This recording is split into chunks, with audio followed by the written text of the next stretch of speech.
Hey, everybody, welcome to this episode of Think Business Live. Looking forward to talking with Tony Ulwick. Tony, it's great to connect with you. You're the founder and CEO of Strategyn, and I'm looking forward to talking to you about your books, Jobs to be Done and What Customers Want. I thought it would be great to dive in first to talk about what customers want and how to reverse engineer what that really means in today's market. And so thanks for being on. So as somebody who's diving into understanding the pain and the needs of a customer, here we are in 2023. What do customers want today? Yeah, it's a great question. And, what I find interesting about the whole innovation process is that it really hasn't progressed all that much in the last 30 years. What customers wanted back in 2005 are the same things customers want today, nearly 20 years later. And at a high level, people want to buy products that help them get their jobs done better. Now, that sounds simple enough as well. People buy products to get a job done. If the product gets the job done significantly better, they will acquire it. So companies should really work hard to understand that underlying job and how to help people get those jobs done better. But unfortunately, that's not what happens. Oh, wait, a quick pause for 1 second, because Sure. Define better, right? Sure. Is that more in a more efficient manner? Is it with better culture surroundings, with a company that's more in alignment with their values? Is it a tool to make sure that managers can manage people better and get to know people? What does better mean? That's a great question. So I put better in 4 categories. Better means faster, so they can execute the job more quickly. It means more predictably, so things don't go wrong throughout the process and take them down paths that they don't want to head down. Third, better means with a great result, because you can do things quickly and predictably, but you get a bad result every time, but quickly and predictably. And so you need to get a great result. And then the fourth is at a lower cost.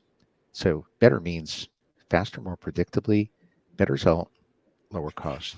And of course, those are big categories of needs, and underneath that would fall all the customers' needs at a much more granular level of detail. Yeah. Okay, good. All right, good. And so, all right, so keep on going. So that's how you define better. I didn't want to break your flow, but I just wanted to kind of get, so let's go back to, innovation and how people's needs really haven't changed. You were saying. Yeah, I was saying that the way companies go about the innovation process is kind of backwards. What they generally do is come up with ideas, begin to prototype those ideas, develop them, test them, iterate on them, and go through multiple iterations, whether it's in development or even after the product's launch. You see this happen. This is very inefficient.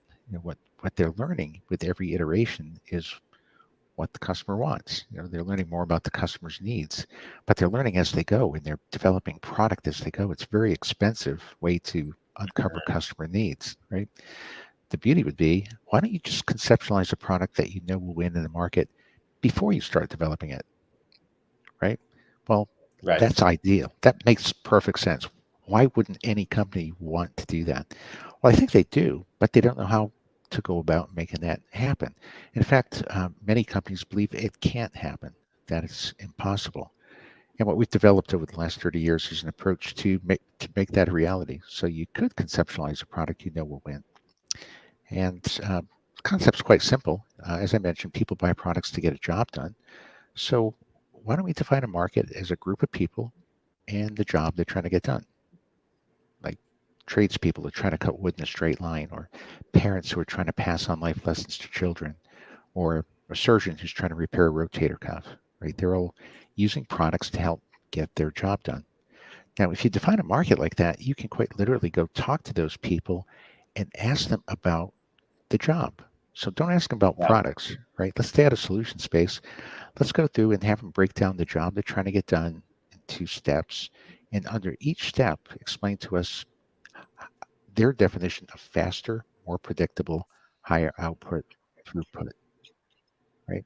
So a Yeah. surgeon who's trying to repair a rotator cuff, minimize the time it takes to locate these support points might be an outcome, or minimize the likelihood of securing it off center, or Yeah. likelihood that it does not produce the desired level of motion. Right? There's some very specific needs that are associated with faster, more predictably, higher output Yeah. throughput. And once you know what all those metrics are, and these are definitely knowable, because surgeons are thinking about this day and night as they go through thousands of procedures throughout their career. So they definitely know what they're measuring. And if you know what they're measuring, go ahead. Yeah. Sorry.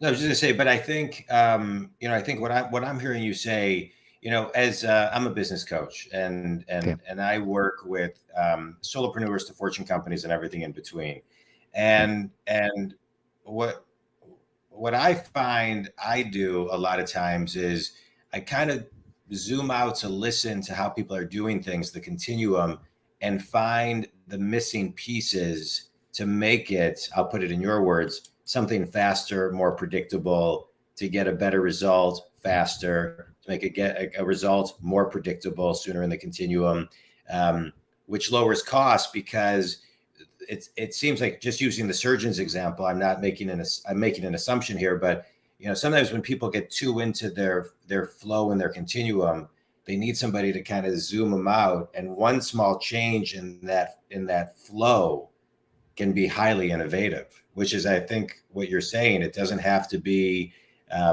groundbreaking. It can be really small in the flow of what they're doing, but they're missing. That's exactly right. There are gaps in their ability to get the job done well, right? Right. So you're trying to remove the imperfections from their job execution, right? So as surgeons are going through that process, they may stumble here, they may stumble there, and have difficulty in getting parts of the job done. We want to know what parts they're stumbling through, like you said, Right. so we can fix them and then help them get the job done better. What we've learned is that in many markets, customers have dozens, if not 100, different metrics they use to measure success. And of course, there's nobody in the organization that knows all those metrics, and there's nobody in the organization that knows how customers prioritize those metrics. And this is where research is required, right? Where you go talk to your customers to understand those metrics, spend some time and money having customers prioritize them so you know where those gaps are. Like you said, Jon, Yeah. where are the missing pieces? So if we Right. can identify where people are struggling to get the job done well, that becomes the focal point for innovation, right? If there's 10 unmet needs in a market, I'll give you a quick example. When we helped Bosch enter the North American circulosome market, for them, we discovered a segment of the population that had 14 unmet needs. And they had those unmet needs because they were making more complex cuts. So they had to change the blade height more frequently, the blade angle more frequently. They're making a lot of finish cuts. And once they discovered that, they said, well, let's focus our attention on those 14 unmet needs, come up with a solution that will address them, package them all together in a product. And if we do that, certainly we're going to win that segment of the population, which is exactly what they did. So Yeah. that became their best-selling Yeah. circulosome for over 10 years in the North American market. Yeah. It's interesting, and something that I find, Tony, is if companies don't do this, there are 20 somethings looking at continuums of companies. They're seeing gaps very clearly, and they're building companies within industries that are doing exactly what we're talking about right here. But if the companies don't make the time to actually sit back, reflect, review, and pay attention to some of this, they're really missing out. So let's kind of rewind and talk about the time it takes. I know I find, when I'm doing, half day or full day or 2 day brainstorming sessions with clients, this is what we're doing. We're diving into what's already there, reverse engineering it, finding the missing parts, and where we can, multiply productivity. And so But what I find is sometimes people are so busy, and now we're back to the office. Things are starting to move a lot faster. Let's talk about the space it takes to be still, to be silent, to work as a team, to reverse engineer, to actually pay attention to this on a consistent basis, not just maybe once a year or once a quarter. Yeah. So oddly enough, it doesn't require as much resource as you might imagine. Uh, it's not the job of every employee in the organization to go collect a set of customers' needs. And so I think this is a fallacy. You don't have to teach everyone in the organization how to talk to customers about needs. It's a skill, right? And just like you wouldn't expect anyone to be, or everyone to be excellent at like a legal skill set, you can't expect everyone to be great at a need gathering skill set. And what we find is even in larger organizations, they can train a small number of people who can apply the thinking to any market. And the goal of management then is to really make sure that each business unit has a deep understanding of the customer's needs as was obtained by the experts. Now, this of course doesn't mean that those teams can't go continue to talk to customers, Yeah. but they don't have to talk to them about needs because that's the whole science behind it, right? They can talk to them about how to satisfy their needs, which is what they're comfortable doing to begin with.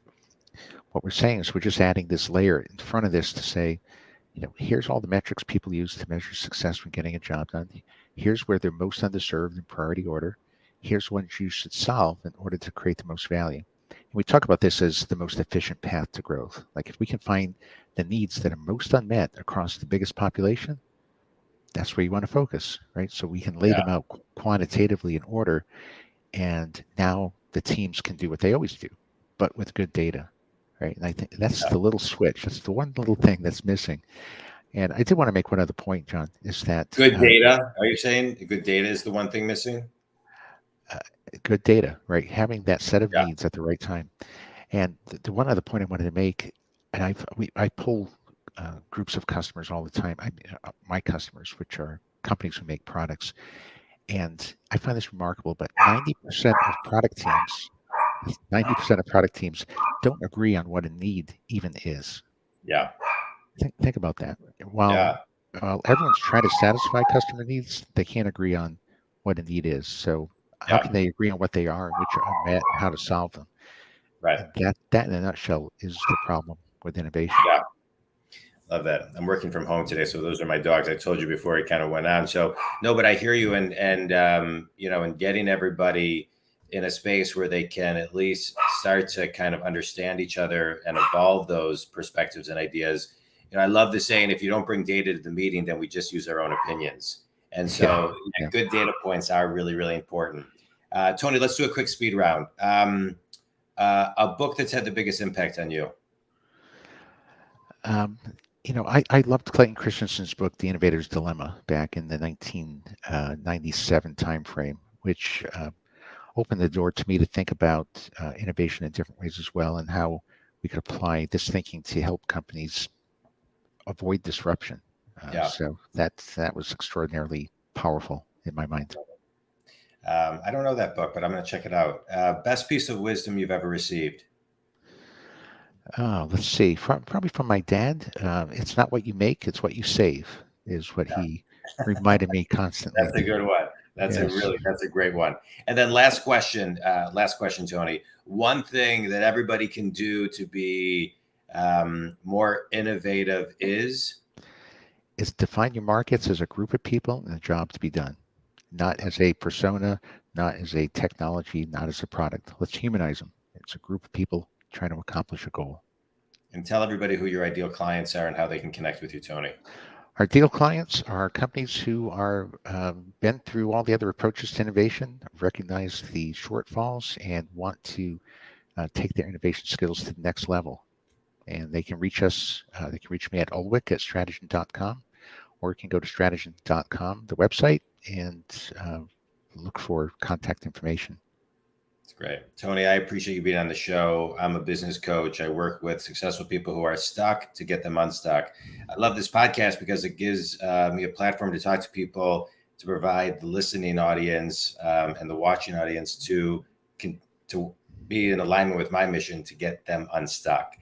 You shared a lot of great things today. I just want to highlight a couple things, Think Community. As you're looking at innovation, pay attention to, in the continuum of all of the things that you do, frankly, what can be done faster with more predictability, with a greater result and a lower cost. I think that is a great formula to think about, and what needs are not being met in the community. And when you can, in the world or wherever your industry is going, zooming in on that with this formula. I love talking about formulas and ways to make things simple, Tony, and break things down to the simple, because the complicated is in the zooming out, the exploration, the reverse engineering. And I appreciate you sharing that with us today. If Tony can help you, feel free to reach out, or you can check out his books, Jobs to Be Done or What Customers Want. And, last thing, Think Community, be thinking about what your customers want, what they really want and what they really need, especially in today's market. It may be different than even what they needed last week. So pay attention to the nuances. Tony, any closing thoughts? No, I just wish your audience great success using some of the frameworks that we've talked about here today. And I appreciate the opportunity. Yeah, I appreciate you being on the show. Tony can be reached at Strategyn.com. I can be reached at JonDwoskin.com. Tony, thanks. This was great. Enjoyed connecting and learning from you today. Thanks, everybody. Thank you.